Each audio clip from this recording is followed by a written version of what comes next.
ಚಿಕ್ಕಮಗಳೂರು ಉಡುಪಿ ಕ್ಷೇತ್ರದಲ್ಲಿ ಕಾಂಗ್ರೆಸ್ ಅಭ್ಯರ್ಥಿ ಅಬ್ಬರದ ಪ್ರಚಾರವನ್ನ ಮಾಡ್ತಾ ಇದ್ದಾರೆ. ಜಿಲ್ಲಾ ಮುಖಂಡರ ಜೊತೆಗೆ ಜಯಪ್ರಕಾಶ್ ಹೆಗ್ಡೆ ನಿರಂತರವಾಗಿ ಮೀಟಿಂಗ್ಗಳನ್ನು ಮಾಡ್ತಾ ಇದ್ದಾರೆ.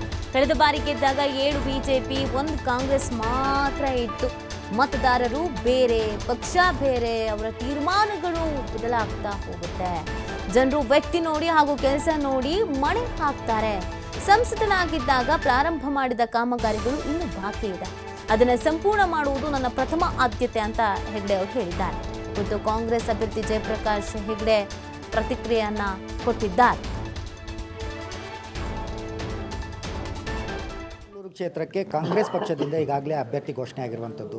ಜಯಪ್ರಕಾಶ್ ಹೆಗ್ಡೆ ಅವರು ಅಭ್ಯರ್ಥಿಯಾಗಿ ಘೋಷಣೆ ಆದ ಬೆನ್ನಲ್ಲೇ ಈಗ ಮೊದಲ ಬಾರಿಗೆ ಚಿಕ್ಕಮಗಳೂರು ಜಿಲ್ಲೆಗೆ ಆಗಮಿಸಿರುವಂಥದ್ದು. ಈಗ ಅವರು ನಮ್ಮ ಜೊತೆ ಇದ್ದಾರೆ ಮಾತನಾಡೋಕ್ಕಂತ. ಸರ್, ಈಗ ಟಿಕೆಟ್ ಘೋಷಣೆ ಆದ ಬೆನ್ನಲ್ಲೇ ಈಗ ಮೊದಲ ಬಾರಿಗೆ ಬಂದಿದ್ದೀರಾ. ಈಗ ಏನು ಕಾರ್ಯಕರ್ತರ ಭೇಟಿ ಸಭೆ ಯಾವ ರೀತಿ ನಡೀತಾ ಇದೆ ಸರ್ ಇವತ್ತು? ಈಗ ಪ್ರಥಮ ಸಭೆ ಮಾಡಿದ ಎಲ್ಲ ಜಿಲ್ಲಾ ಉಸ್ತುವಾರಿ ಅಧ್ಯಕ್ಷರು, ಜಿಲ್ಲಾ ಉಸ್ತುವಾರಿ ಸಚಿವರು, ಎಲ್ಲ ಶಾಸಕರು ತಮ್ಮ ಮುಂದೆ ಕೂತಿದ್ದರು. ಎಲ್ಲ ಪದಾಧಿಕಾರಿಗಳು ಇದ್ದರು, ಹಿಂದಿನ ಅಧ್ಯಕ್ಷರು ಬಂದಿದ್ದರು.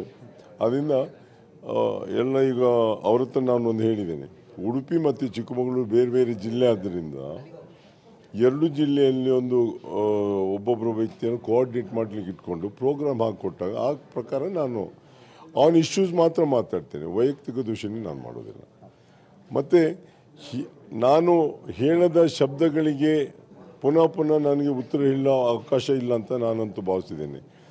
ಆದರೆ ಮಾಧ್ಯಮದವರು ಸಹ ಹಾಕುವಾಗ ಅದನ್ನು ನೋಡಿ ಹಾಕಬೇಕು ಅಂತ ನನ್ನದು ಕೋರಿಕೆ ಇದೆ ಅಷ್ಟೇ. ಸರ್, ಈ ಉಡುಪಿ ಚಿಕ್ಕಮಗಳೂರು ಕ್ಷೇತ್ರ ಕರಾವಳಿ ಮಲೆನಾಡು ಭಾಗ ಹೊಂದಿರುವಂಥ ಕ್ಷೇತ್ರ. ಒಟ್ಟು 8 ವಿಧಾನಸಭಾ ಕ್ಷೇತ್ರವನ್ನು ಹೊಂದಿದೆ. ಅಲ್ಲಿ 4 BJP ಇದೆ, ಇಲ್ಲಿ 4 ಕಾಂಗ್ರೆಸ್ ಇದೆ. ಇದು ಯಾವ ರೀತಿ ಚುನಾವಣೆಯಲ್ಲಿ ಕೆಲಸ ಮಾಡ್ಬೋದು ಅಂತ? ಕಳೆದ ಬಾರಿ ನಾನು ಗೆದ್ದಾಗ 7 BJP ಇತ್ತು, 1 ಕಾಂಗ್ರೆಸ್ ಇತ್ತು. ಹಾಂ, ಕಾರ್ಕಳ ಒಂದೇ ಇದ್ದದ್ದು, ಉಳಿದದೆಲ್ಲ BJP. ಆದರೂ ಜನ ಮತ ಹಾಕ್ತಾರೆ. ಮತದಾರರು ಬೇರೆ, ಪಕ್ಷ ಬೇರೆ, ಅವರ ತೀರ್ಮಾನಗಳು ಚೇಂಜ್ ಆಗ್ತಾ ಇರ್ತದೆ. ವ್ಯಕ್ತಿ ನೋಡಿ ಓಟ್ ಹಾಕ್ಬೋದು, ಕೆಲಸ ಮಾಡುವವರು ನೋಡಿ ಓಟ್ ಹಾಕ್ಬೋದು. ಕೆಲವು ಸಲ ವೈಯಕ್ತಿಕ ಕೆಲಸಕ್ಕೆ ಬಂದು ಸ್ಪಂದಿಸಿದಾಗ ಅದೇ ಶಾಶ್ವತವಾಗಿ ಉಳಿತದೆ ಮನಸ್ಸಿನಲ್ಲಿ. ಸರ್, ಇನ್ನೊಂದು ಪ್ರಮುಖವಾಗಿ ಇಡೀ ಕ್ಷೇತ್ರದಲ್ಲಿ ಚರ್ಚೆ ಆಗ್ತಾ ಇರುವಂಥದ್ದು ಸಜ್ಜನ ಹೊಸ ಸಜ್ಜನ ನಡುವೆ ನಡೀತಾ ಇರುವಂಥ ರಾಜಕಾರಣ. ಇದು ಏನು ಚುನಾವಣೆ, ನಿಮಗೂ ಆರೋಪ ಮಾಡೋಕ್ಕೇನೂ ಇಲ್ಲ, ಅವ್ರಿಗೂ ಆರೋಪ ಮಾಡೋಕ್ಕೇನೂ ಇಲ್ಲ. ಆದರೆ ಮುಂದೆ ಜನರ ಬಳಿ ಏನಂತ ಹೇಳ್ಕೊಂಡು ಹೋಗ್ತೀರಾ ಅಂತ ಹೇಳಿ ಸರ್? ಅದು ಒಂದು ಭಾಗ. ಆದರೆ ಪ್ರಮುಖವಾಗಿ ಚುನಾವಣೆಯಲ್ಲಿ ಬೇಕು ಆಗುವಂಥದ್ದು ನಮ್ಮ ಪರ್ಫಾರ್ಮೆನ್ಸ್.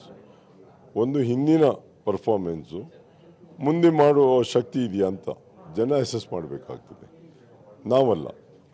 ನಾನು ಹೇಳ್ಕೊಂಡು ನಾನು ಇಂಥ ಕೆಲಸವನ್ನು ಈಗಾಗಲೇ ಮಾಡಿದ್ದೇನೆ, ಅದನ್ನು ಕಂಪ್ಲೀಟ್ ಮಾಡಲಿಕ್ಕೆ ಅವಕಾಶ ಕೊಡಿ ಅಂತ ಕೇಳುವಂಥದ್ದು ಒಂದು.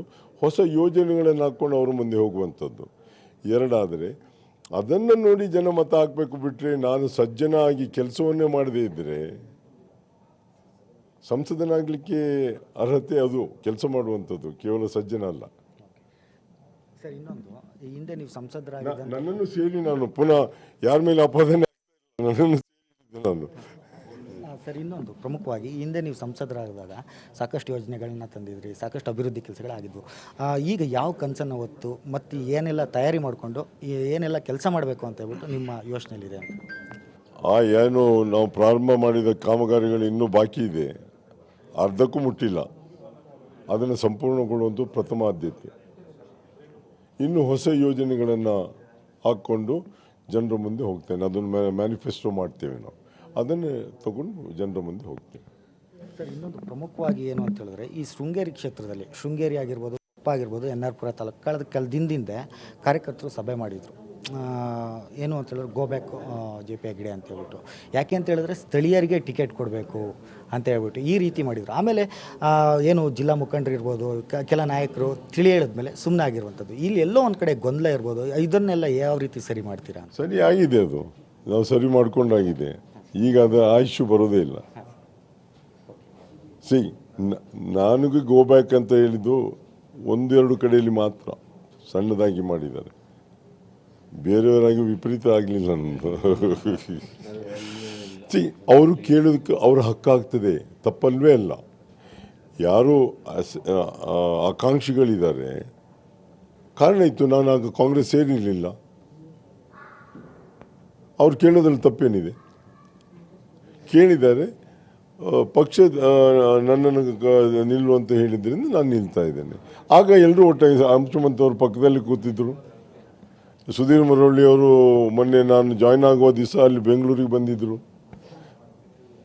ಇವತ್ತು ಬೆಳಿಗ್ಗೆ ನಾನು ಬರುವಾಗಲೂ ದೂರವಾಣಿಯಲ್ಲಿ ಮಾತಾಡಿದ್ದಾರೆ ಅವರು. ಸರ್, ಕೊನೆ ಪ್ರಶ್ನೆ.